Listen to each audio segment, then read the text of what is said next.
gunshots were raining in quick succession. Remember, the bandits were like above them a little bit on the hills, and these guys were down in the valley. So they were just aiming at them, killing one by one. Ndo sasa wakaendelea kutupiga, wakatusurround. After kutusurround sasa ikakuwa mob. Kasarani is a valley. Where you are seeing this lorry is a valley. A valley. One entry, one exit. Ukiingia, kwisha.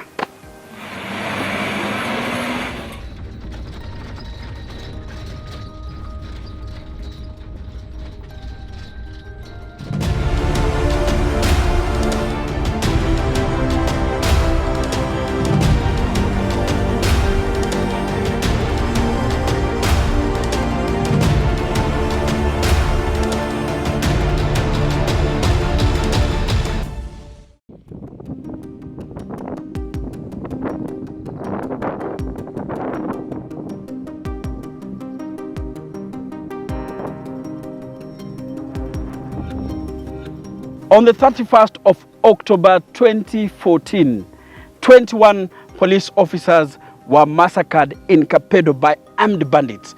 It was the second heaviest loss of police officers Kenya had ever experienced, and especially in the hands of armed bandits. And that is what we are going to talk about today.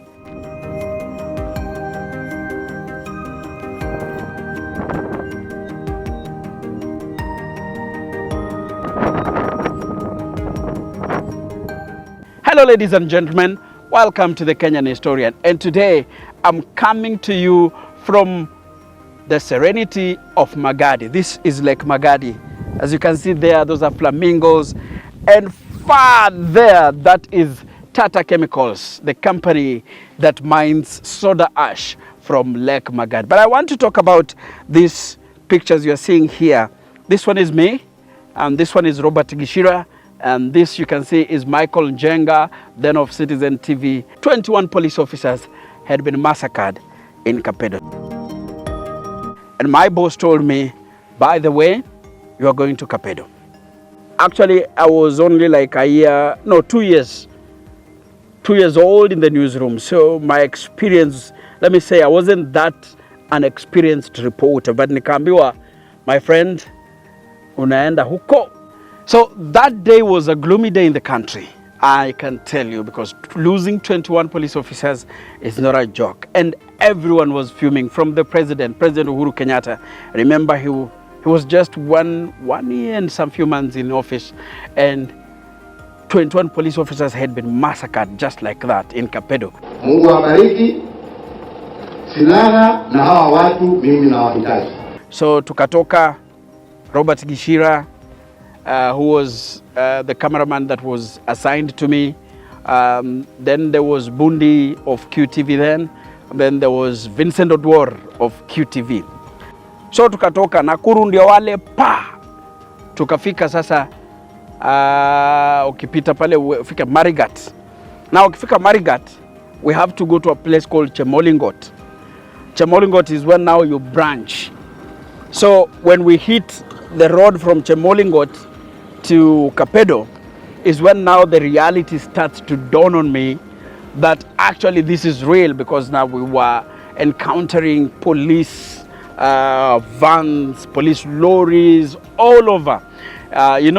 These are armed officers who had been killed by bandits, ambushed in KAPEDO in a place called Kasarani. So there was a heavy deployment. Remember, Uhuru Kenyatta, who was the president, was fuming. And it was about time to, and actually he really wanted to deal with the issue of banditry at that time. Na mimi nashukuru wazee wanasema niwapatie wiki mbili watarudisha hizo silaha walichukua. Na najua nia yao ni njema, lakini nataka niseme hivi. Mimi silaha hizo ambazo zilichukuliwa kutoka hawa askari, mimi sitaki kungojea wiki mbili, nataka zirudishwe leo. Lazima mnajua wako wapi. We got the shots of police officers, police caravans, and we went to, all of a sudden then we hit KAPEDO Center. KAPEDO Center is a beautiful place.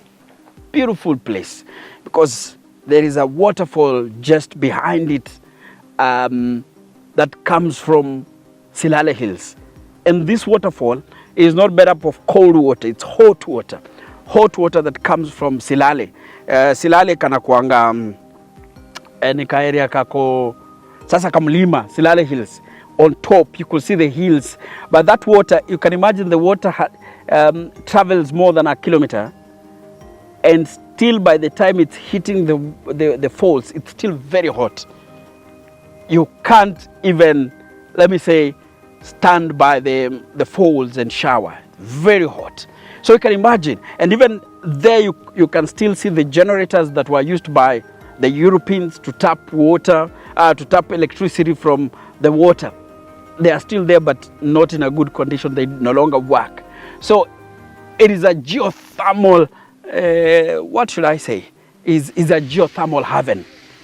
And I know the GDC, which is the Geothermal Development Corporation or company, has been drilling wells around Silale Hills to tap into this water. So Kapedo is a very beautiful place.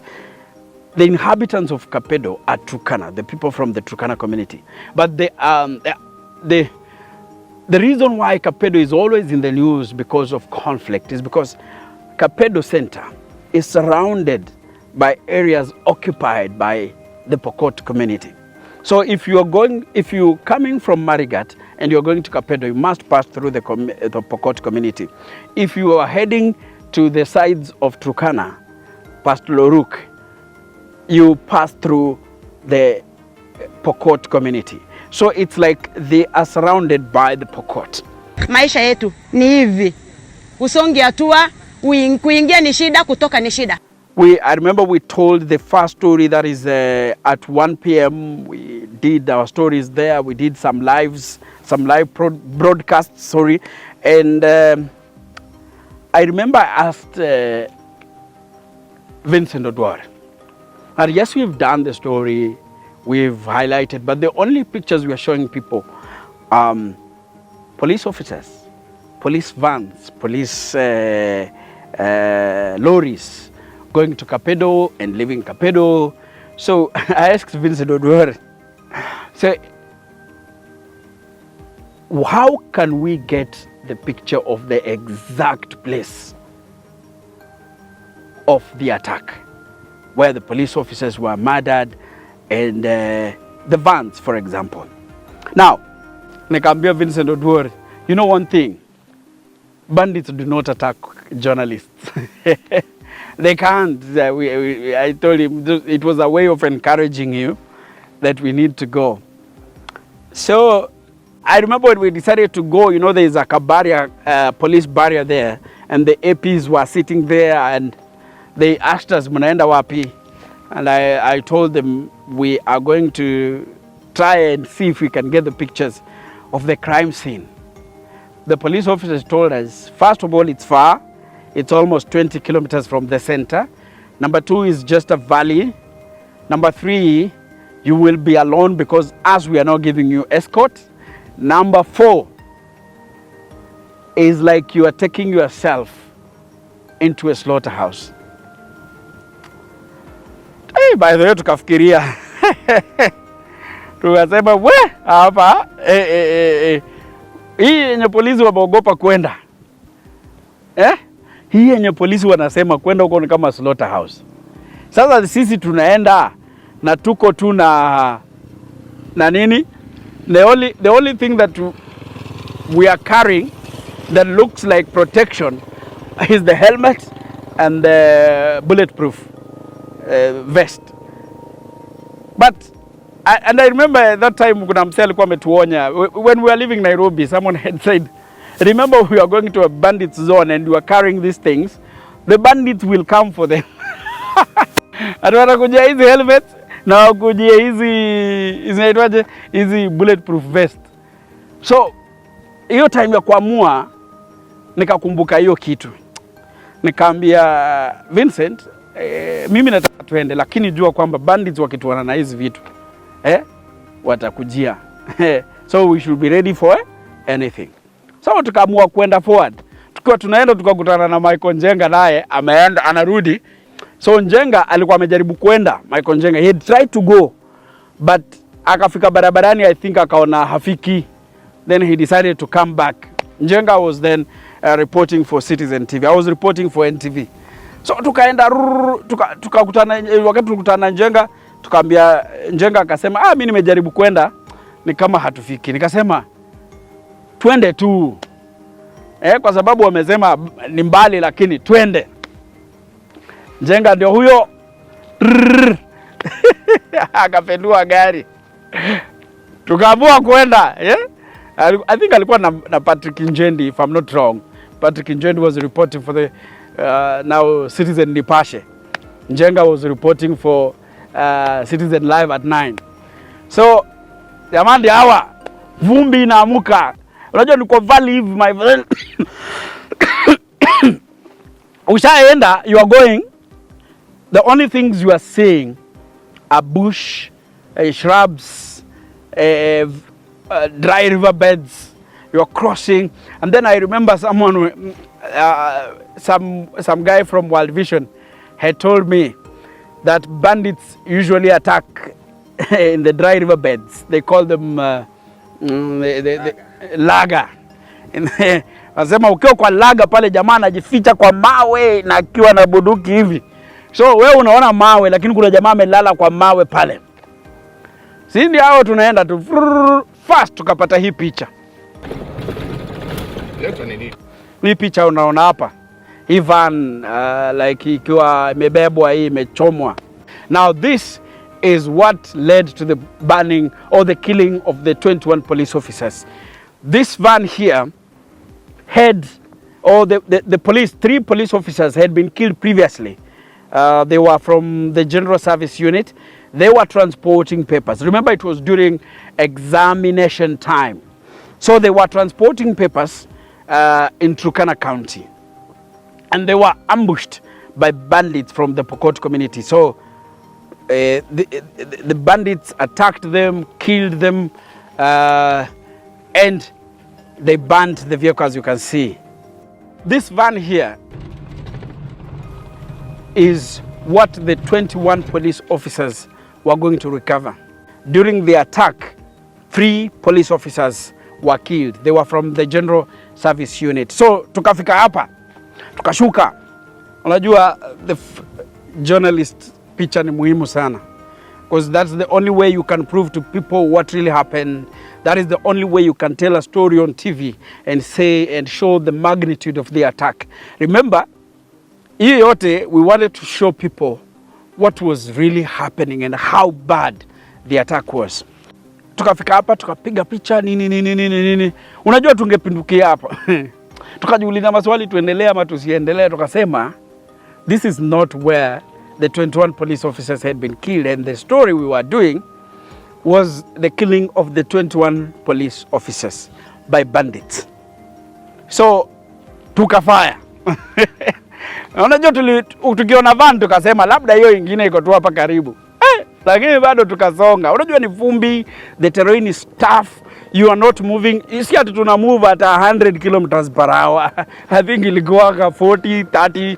But vumbi ile inaamuka, unaweza fikiria these guys are moving very fast. You might think we were moving at 100 kilometers per hour plus. So unaona, that is the valley, the Kasaran Valley. Now tukasema lazima hiyo picha ya lori tupate. Tena ndio wale mbio. Hiyo mbio nisiseme mbio ukafikiria we are doing 100 kilometers per hour. We are only doing 20 to 30 as I told you. Tukaenda ghafla Benvu. Ndio hile pale. The truck, the police lorry, burnt like nonsense. Husks all over, and cartridges. It was sad. I still remember that picture. It was bad. This is the area where the bandits ambushed them. Going by the evidence we found here, there are cartridges all over. We have ammo boxes or ammunition boxes strewn all over. This is a clear indication that the kind of attack that was going on here on that day is something that many will not want to remember. Bullet holes dotting the entire lorry, bullet holes. So I just started to imagine, wow, what really happened there. Seeing that lorry, you could see the horror that happened. It was sad.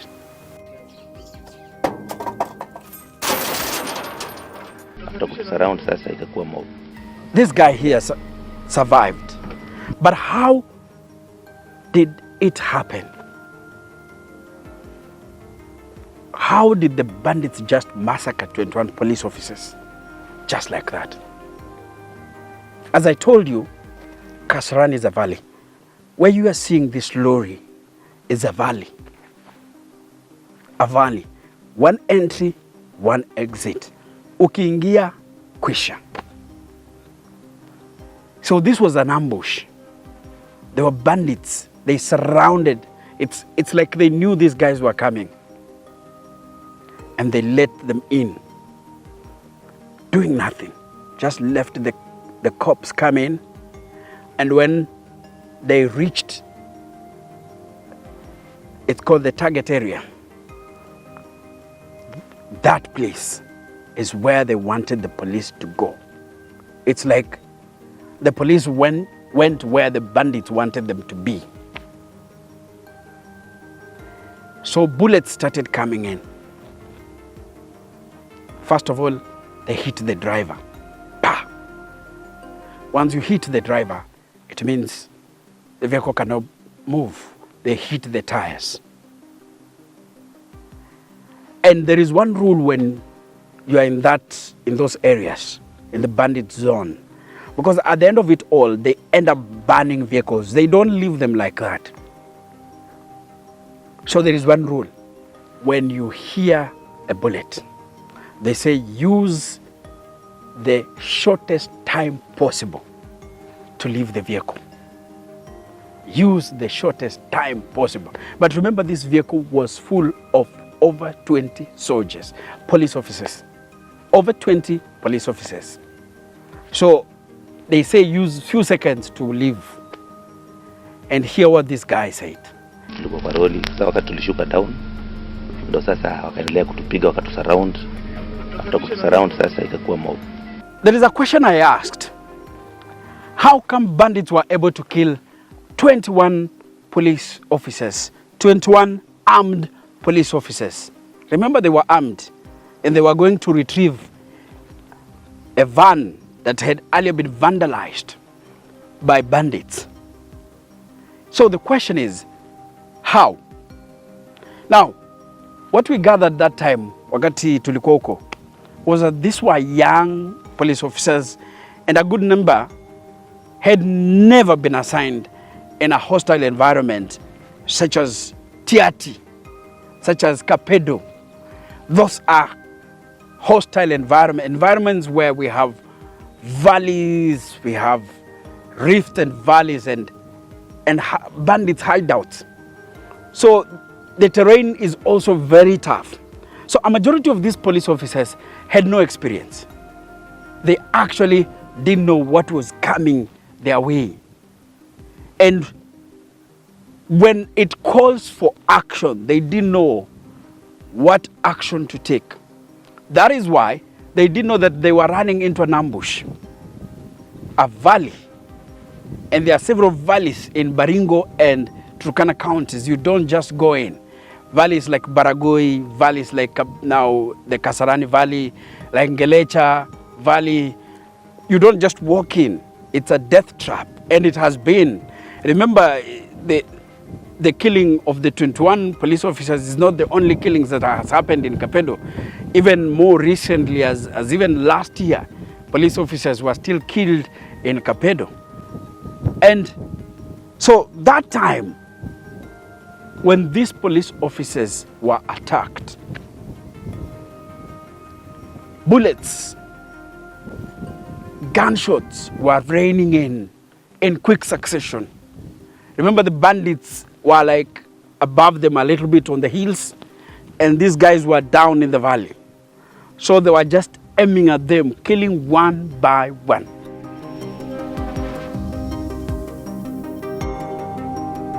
And it was sad. For some of us who just went there, hiyo wakati tulikuwa naona tu, una paint the picture, because there were cartridges and they were, so the cartridges in the lorry showed that the police were trying to fight back. But it seemed it was too little, too late.